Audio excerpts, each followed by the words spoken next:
Ladies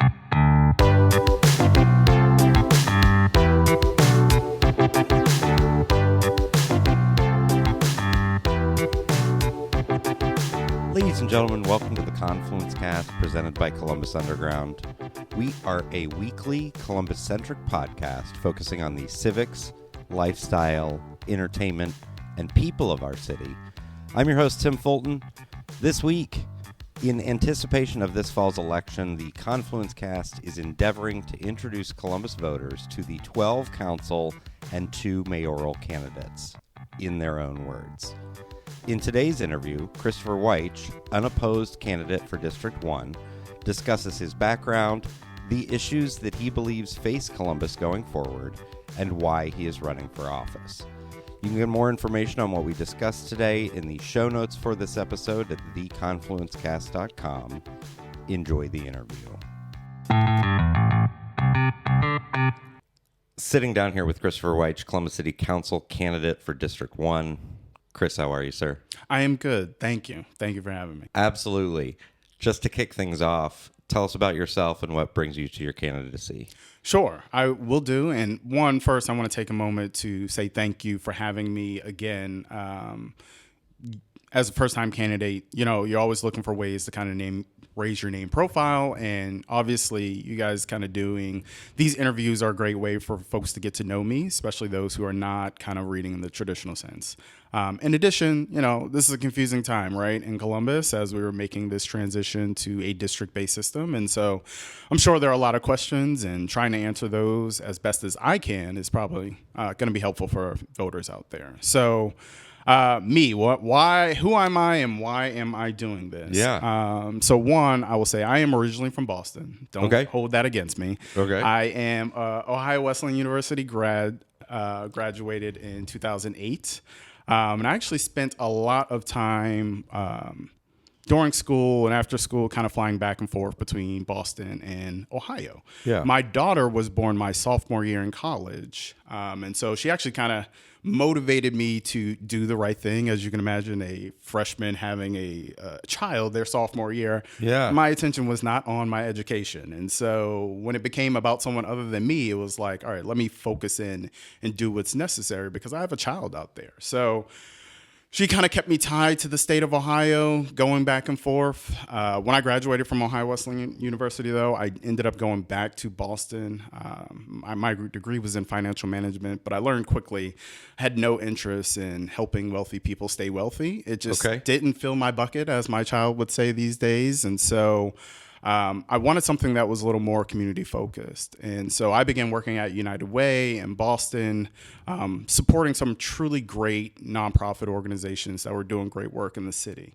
It was during that time it really kind of opened my eyes to the fact that a lot of our nonprofits simply act as Band-Aids, right? Trying to stem the bleeding that is happening that should be addressed by their local government. And so, it was around that time when I thought to myself, look, I think I need to kind of make a change and maybe kind of do some policy work because, I want to have a positive impact, but I'm not really seeing that from the nonprofit side of things.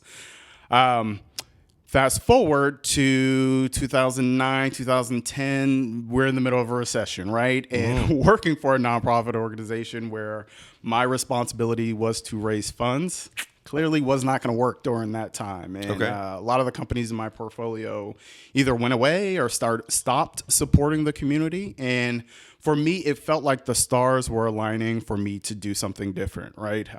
My organization was going away, so I was getting laid off. I was finding the cost of living in Boston to be a nightmare. I think I was paying at the time $2,400 on a mortgage, struggling to get roommates to kind of move into the house and stay there consistently.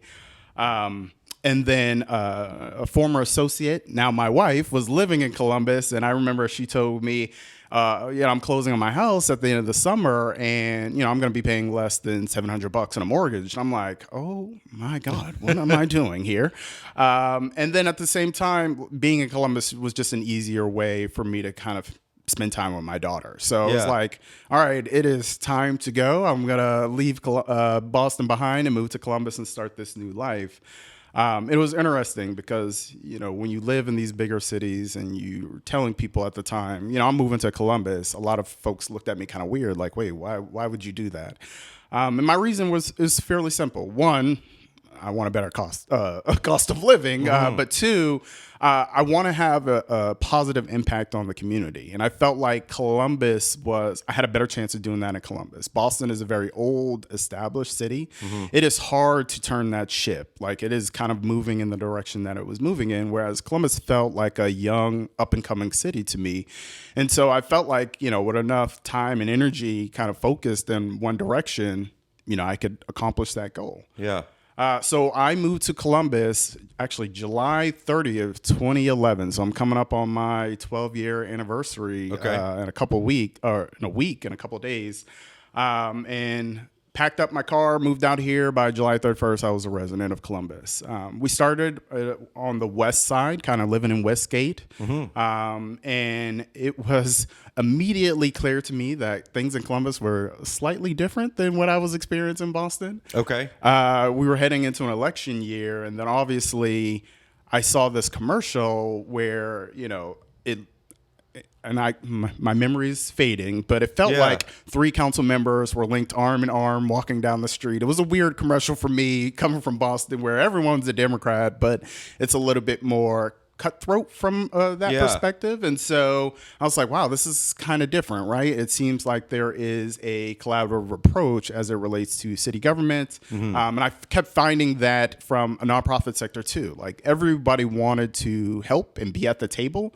I think that's one of the things that Columbus does very well at. Like, we're a very collaborative city.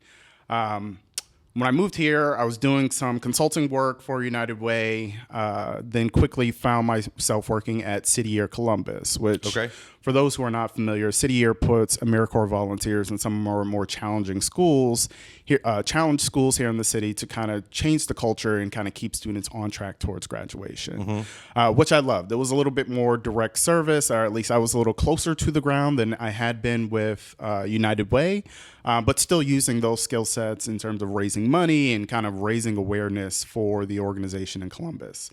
My time at City Year wasn't as long as I would have preferred. I think when I started, I was the 4th person there, and I quickly started doing more than just my job responsibilities. So media relations, government affairs, marketing communications, but also development work and HR at the same time. There was a decision made to hire my new boss, who essentially she and I just did not get on the same page. And so it just wasn't a good fit. Okay. They terminated the position, and they just didn't have a development manager. And so I'm out here in the community thinking, what am I going to do next? And I actually spent some time volunteering with the Columbus Metropolitan Library over on the west side doing kind of computer support. And it's weird because, I'm a millennial. We grew up with computers. That was the norm, right? But there were just so many people who did not have experience using a computer, getting online, applying to jobs, and like really just needed some guidance. And I loved it. I mean, it just kind of reinforced what I already believed, is that this work that, I'm drawn to was anything that I was going to help give that positive impact to the community. And so did that for several months, and then corporate America came calling, right? And so AT&T was looking for someone to do external affairs, and for them, it was kind of a mix of community, legislative, and business affairs for the company.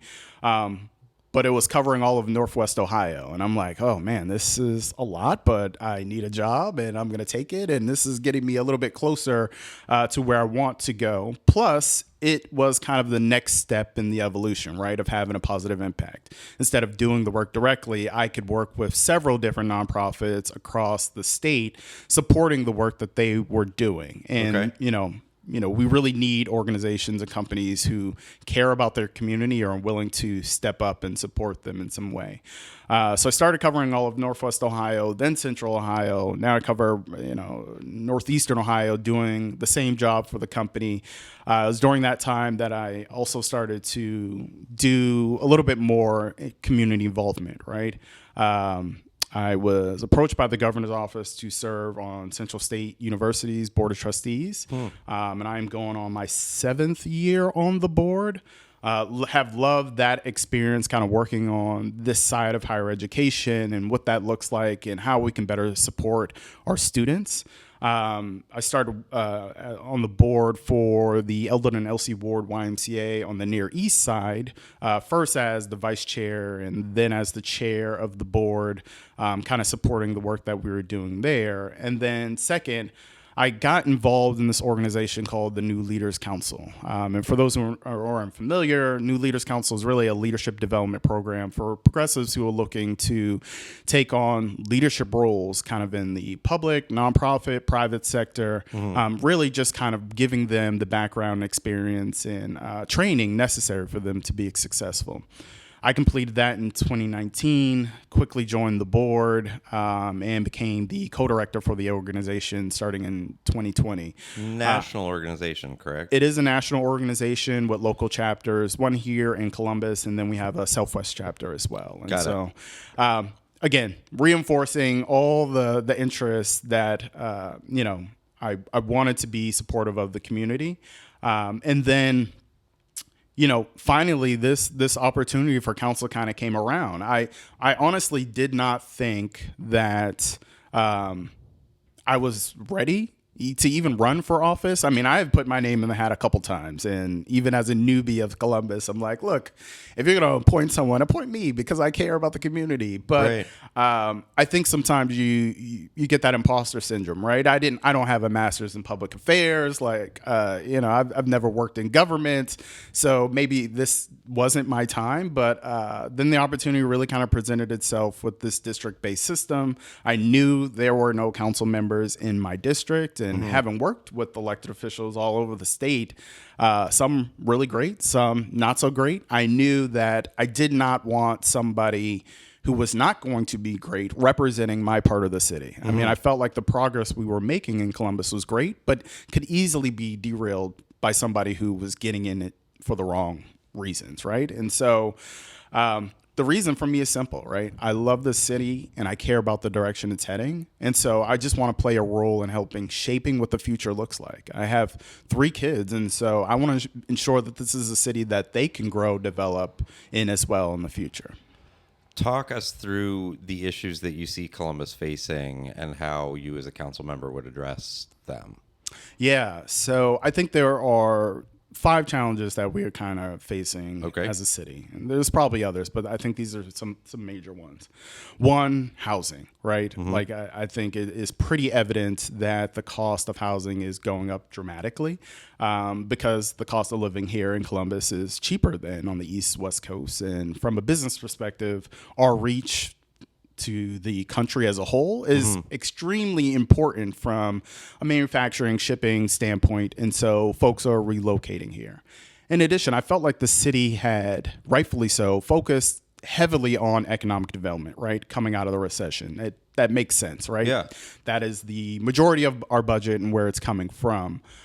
But the pivot to investing in housing, should happen a while ago. And so it's nice to see now that we are seeing those investments by council to build more affordable housing in our city. It's important. 2, transit, right? And sometimes I feel like maybe I'm the crazy person running around with a flag telling folks, hey, we need to invest in transit heavily.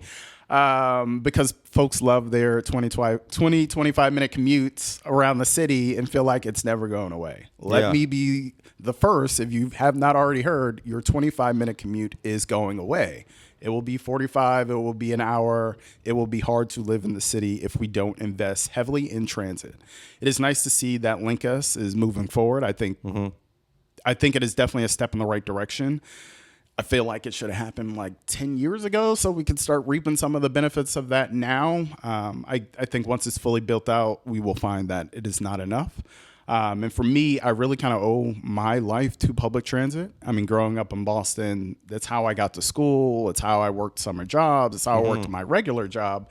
It's how I truly experienced the entire city as a whole. And so seeing that investment, because we are such a big city from a square footage standpoint, it's already evident, right? I think it was more worse before the pandemic, and the pandemic has eased some of that transit and traffic issues, but that's only going to last for so long. And with now 3 million people scheduled to move to the region, as we continue to densify, traffic will continue to be a problem and an issue. Third, youth and workforce development, right? I don't think, even before the Intel and the Hondas of the world make their announcement, workforce development was already an issue for us, especially in the tech space, right? We just did not have enough students getting into STEM and graduating in those fields and staying in Columbus that are necessary to kind of support a tech hub that we're looking to create here in the state of Ohio. So now with Intel and Honda and all the development, now it's even the skilled trades program, right? So we just do not have enough people to build and design all the development that's happening around the city. And so it's important for us to kind of focus on that. And we can utilize city resources and assets to kind of get more skill-based training for our residents. Fourth, and I don't think it's talked about often, but climate change, right? We don't live on a coast, and so it's really not on people's radar, but this has been one of the hottest years ever, and we are starting to see the strain on our electrical grid as temperatures continue to rise. We're having extremely high highs, extremely low lows. Ensuring that we are having the appropriate housing stock to prepare for that or mitigate the issues of climate change, having those resiliency centers around the city. So when folks do experience electrical outages or dealing with, heat issues, they can have somewhere to go to stay safe. And I will say the fifth issue, and this one's more challenging, right? Because it's not one in which we can strictly address, but we have a state house that is focused on drag shows, abortion, and rigging the system to keep power instead of focusing on the number one issue that would address public safety, which is guns. They just refuse to do anything about guns. And because of that, we just have too many guns on the street. And you're seeing that in homicide rates and gun violence deaths that are happening in Columbus. Most of these problems are not issues that Columbus is facing all on their own, right? These are problems that most big cities are experiencing. However, because of the rapid growth, it's kind of exacerbating the problem for us. And so it requires council members who have that unified vision for where we're going as a city and collectively working towards that. So you're starting to see some progress on housing. I think there's more that needs to be done. There are a lot of NIMBYs out there who are pushing for developments to happen in other parts of the city and not their neighborhood. It needs to happen all over the city. From a transit perspective, I think Linkus is a start, right? I'm not going to say that it is nothing. It's definitely a start in the right direction. I feel like there's more we need to be doing. And so in ensuring that we go ahead and purchase that land that's going to be necessary for future transit development is going to be important. From a youth and workforce development standpoint, I think I mentioned this a little bit, but using city assets and resources, right? We have a lot of great community centers. Let's put the program necessary, and that's going to require some collaboration with nonprofit organizations who are doing some of this work. Let's bring it in-house and kind of work together and track the data to make sure that we're actually having the impact that we're looking for. Environmental standpoint, I think the city has already put out their climate action plan, but a lot of the components are going to be finalized over the next 2 years. So 2024, 2025, those are important years from an environmental standpoint, especially zero carbon housing specifications. Like playing an active role in helping to shape that is going to be important. From the State House perspective, is really just kind of using the platform to continue to push folks and bring their attention to those who have a direct impact on addressing gun violence in our community. Pivoting a little bit. Yeah. You haven't experienced it yet. Frankly, none of us have experienced it yet. Talk about how you feel about the new districting system. Yeah. So one, I am excited to represent the Crown District, as we're calling District 1 here. I did catch your show, and I'm curious if you guys got any other names for any of the other districts. the North. You may win with the crown. Just, usurping the name. Yeah, no worries there. So it's a step in the direction we were looking for, right? Okay. We as a city for a long time have wanted more accountability and representation on council, right? Mm-hmm. I feel like this system does that. You have folks who live in your specific district. They will definitely be there to address any challenges or concerns. Obviously, there'll be committee chairs and they'll be directly tied to some of the outcomes that those committees are doing, but we're your neighbors, right? And if there's a problem, regardless of if I sit on that committee or not, I want you to reach out to me. I want you to see me in the grocery store and say, hey, Chris, can I chat with you about something so that I can represent your needs, your concerns on city council. I've had the pleasure of working with council members all over the state of Ohio, some strictly ward-based systems, some at-large based systems. There are pros and cons to both of them, right? Mm-hmm. Maybe the system we have is superior. I don't know. I think we're going to have to wait and see how it works out, how it shapes out. Mm-hmm. And if there needs to be a change, then we should work to change that system. Anytime you do something new like this, I think you're always going to have people who are confused by it, but also folks who are going to be in opposition to it, right? But regardless of what we would have put in place, that would have been some of the outcomes either way, right? So I think we have to give it some time and see how it's going to play out. That's fair. Wrapping up from a large pillar perspective, talk us through what your value proposition is that you bring to your candidacy. Basically, why should folks vote for you? Yeah, so great question. So one, for over a decade, I've kind of worked at the center of the for-profit, nonprofit, and public sector, right? Mm-hmm. Negotiating public-private partnerships, organizing community and workforce development programs, and working on policy issues to kind of move our region forward. So I have the experience necessary to kind of do this job on city council. In addition,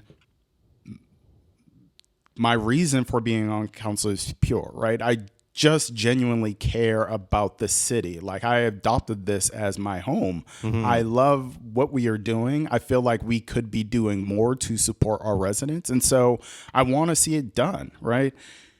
It was surprising to me that, there weren't a number of folks kind of knocking at the door wanting to be on city council. I think some of that is just due to the confusion around the district system. Some of that is people don't feel like they have a role in city government. Like, they feel like, oh, I didn't go to the greatest schools. I don't have, years of experience. I'm not a lawyer. Hopefully you see my candidacy as something that motivates you to get involved, because you can. Like, this is the greatest part about Columbus, is that you can get involved if you want to. It's perfectly there for you to kind of dive into a circumstance. And so for me, having that experience working with councils all over the state, having, my experience working directly with nonprofit organizations to impact our community, I feel like I'm a great candidate to kind of add to the city council team, because it's not something, solving these challenges is not something one council member can do on their own. You kind of need to work as a team to get there. And my background experience is slightly different than those who are currently on council and those who are seeking to be on council, and will be necessary for us to kind of plan for the future. Got it. I wrap up every interview by asking two questions. One, what do you think Columbus is doing well? And what do you think Columbus is not doing so well? What's interesting is over the course of the interview, you sort of said exactly those things. Yeah. Maybe I could solicit just something different or something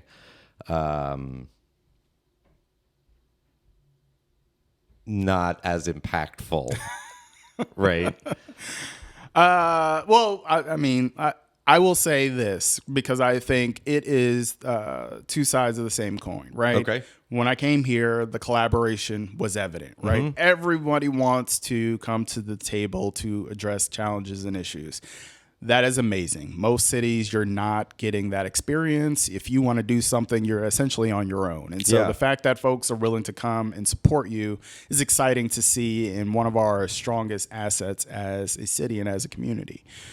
The flip side of that same coin is that the voices at the table when this collaboration is happening have not been diverse, right? There just have not been enough people from different walks of life being at that table to address some of those concerns. And so it's one of the reasons why I'm running, to kind of be a different voice that can kind of add to the conversation and say, hey, have we thought about this? Have we looked at this? And question what has kind of always been the norm. So I'm excited to play that role, but I still think there is some work and some growth that we have in that area. Got it. Chris, thank you for your time. Thank you.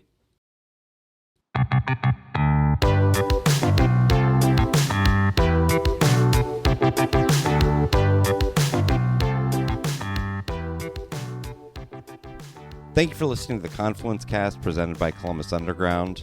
Again, you can get more information on what we discussed today in the show notes for this episode at theconfluencecast.com. Please rate, subscribe, share this episode of the Confluence Cast with your friends, family, contacts, enemies, your favorite lobbyist. If you're interested in sponsoring the Confluence Cast, get in touch with us. We can be reached by email at info@theconfluencecast.com. Our theme music was composed by Benji Robinson. Our producer is Philip Cogley. I'm your host, Tim Fulton. Have a great week.